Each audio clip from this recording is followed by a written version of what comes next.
పెండపాటి పుల్లారావు గారు, కాంగ్రెస్ అధికారంలోకి వస్తే కరెంటు కష్టాలు మనకు వస్తాయని చెప్పి బీఆర్ఎస్ పార్టీ సక్సెస్ఫుల్గా క్యాంపెయిన్ చేసింది. బీఆర్ఎస్ పార్టీ అభియోగించినట్టే ఎండాకాలం కరెంటు కట్ అనేది తెలంగాణ రాష్ట్రం మొత్తం చవిచూస్తుంది. ఏంటి అసలుకి కరెంటు కొనుగోలు వ్యవహారం ఏంటి? ఛత్తీస్గఢ్తో పాటు ఇతర రాష్ట్రాలకు తెలంగాణ రాష్ట్రానికి ఉన్నటువంటి అగ్రిమెంట్స్ ఏంటి? టర్మ్స్ అండ్ కండిషన్స్ ఏంటి? అంటే ఇప్పుడు బీఆర్ఎస్ రిప్రజెంటేటివ్ ఎవరు లేరు. నేనేదో చెప్పే మాటలు వాళ్ళని డిఫెండ్ చేయడం కాదు. మెయిన్ థింగ్ ఏమిటంటే ఆయన కేసీఆర్ తీసుకునే ప్రొటెక్షన్, నేను రాష్ట్ర ప్రభుత్వం ఇంకో రాష్ట్రాల నుంచి కొన్నాను అంటాడు. దాంట్లో కొంచెం లెవరేజ్ ఉంటుంది కోర్ట్స్లో ఏంటి అన్నిట్లో. నేను ప్రైవేట్ పార్టీ నుంచి కొనలేదు కదా, గవర్నమెంట్ టు గవర్నమెంట్ సేల్ అంటాడు, పర్చేస్. దాంట్లో అది ఎమర్జెన్సీలో కొన్నాను అంటాడు. అది కొద్దిగా ఎక్సెప్షనల్ సిచ్యువేషన్ అని చెప్పుకొని ఆయన ముందరకు వెళ్ళవచ్చు. కొన్ని ప్రెసిడెంట్స్ ఉన్నాయి, వెంటనే ఒకటి అడిగేస్తే నేను చెప్పలేను. తర్వాత రెండోది, ఒకటి శ్రీశైలం గారు ఒక రకంగా మనం వెల్కమ్ చేయాలి. కాంగ్రెస్ గవర్నమెంట్ చేసింది, ఎందుకంటే వాళ్ళు కరప్షన్ ఉన్నది చేస్తున్నారు. దీనికి ఏమవుతుందంటే ఆయన రీటాలియేట్ చేస్తాడు కదా, ఎవరు కేసీఆర్ ఇప్పుడు ఆయన రీటాలియేట్ చేస్తాడు కదా. వీళ్ళు ఏమైనా తప్పులు చేస్తే వీళ్ళ మీద పడతాడు కదా. ఇప్పుడు మనకి ఈ కేజ్రీవాల్ లిక్కర్ స్కామ్ బయటికి ఎలాగ వచ్చింది? ఒకళ్ళు గొడవలు పడ్డారు కాబట్టి బయటకు వచ్చింది. పాత కాంట్రాక్టర్లు, కొత్త కాంట్రాక్టర్లు.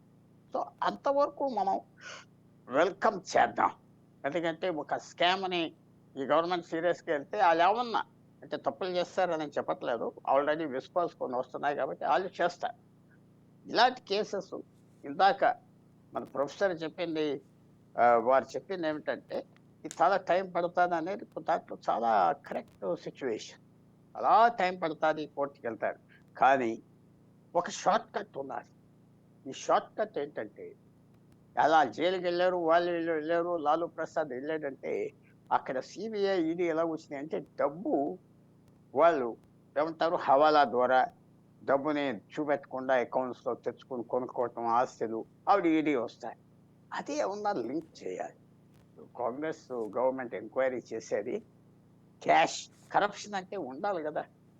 నువ్వు డబ్బు ఎక్కడి నుంచి తీసుకున్నావు, డబ్బు ఎక్కడికి వెళ్ళిపోయింది, దీంట్లో కరప్షన్ ఎక్కడొచ్చింది చూపెట్టాలి. వాళ్ళు చూపెట్టగలిగి ఆస్తులు కొనుక్కున్నారు, లేకపోతే డాక్టర్ పుల్లారావుకు 20 కోట్లు ఇస్తే ఆయన వెళ్ళి ఎక్కడో ఒక మంచి ఇల్లు కొనుక్కున్నాడు, అక్కడ చూపెట్టాలి. అక్కడ ఏమైందంటే కేజ్రీవాల్ ఏమంటున్నాడు, లిక్కర్ స్కామ్ మీకు ఎంతో జ్ఞాపకం చేస్తారంటే తెలంగాణ పూర్తిగా ఇన్వాల్వ్, కొంతమంది వ్యక్తులు, ఆంధ్ర 2 వ్యక్తులు ఇన్వాల్వ్ ఉన్నారు కాబట్టి నేను డబ్బు ఎక్కడా చూడలేదే, నాకు డబ్బు ఎవరు ఇవ్వలేదే అని అంటున్నాడు కేజ్రీవాల్. అప్పుడు వాళ్ళు ఏం చేశారంటే డబ్బు హవాలా ట్రాన్స్ఫర్ ఎలాగవ్వింది చూపెట్టారు, గోవాకి ఎలా పంపించారు చూపెట్టారు. సో అందుకనే కేజ్రీవాల్ గారు జైల్లో ఉన్నాడు. మనీష్ సిసోదియా 15 నెలలు బట్టి జైల్లో ఉన్నాడు. 20 సార్లు సుప్రీంకోర్టుకి వెళ్ళాడు పెద్ద లాయర్తో, ఇవ్వట్లేదు. అలాంటిది ఏమన్నా చూపెట్టగలిగితే ఇప్పుడు తెలంగాణ ప్రభుత్వం ఈ లింక్ కరప్షన్ అంటున్నారు కదా, కరప్షన్ అంటే డబ్బు తీసుకోవాలి కదా. ఛత్తీస్గఢ్ వాళ్ళు ఇచ్చారా? ఛత్తీస్గఢ్ నుంచి ఏజెంట్ ఎవరన్నా పెట్టారా? ఆ డబ్బు ఏ రూపంగా ఇచ్చింది ఛత్తీస్గఢ్ గవర్నమెంట్? ఏ రూపంగా? ఆ ఛత్తీస్గఢ్ ముఖ్యమంత్రి వచ్చి ఇచ్చాడా ఆ బాగేలు? ఎవరిచ్చారు? ఇచ్చారు అనుకోండి, ఎక్కడ దాచుకున్నాడు, ఎవరికి ఇచ్చారు? అదే వచ్చే ప్రశ్న. కరప్షన్ చూపెట్టాలి. కరప్షన్ చూపెట్టకపోతే పాలసీ నిర్ణయం తప్పు చేసుకున్నామంటే ఏం చేయలేదు. లిక్కర్ స్కామ్ వాళ్ళు పాలసీ మార్చుకోవడానికి ఫుల్ అథారిటీ ఉన్నది, తప్పుడు పాలసీ చేయడానికి కూడా ఫుల్ అథారిటీ ఉన్నది. కానీ దానికి డబ్బు తీసుకున్నారు కాబట్టి అక్కడ క్రైమ్ అయిపోయింది.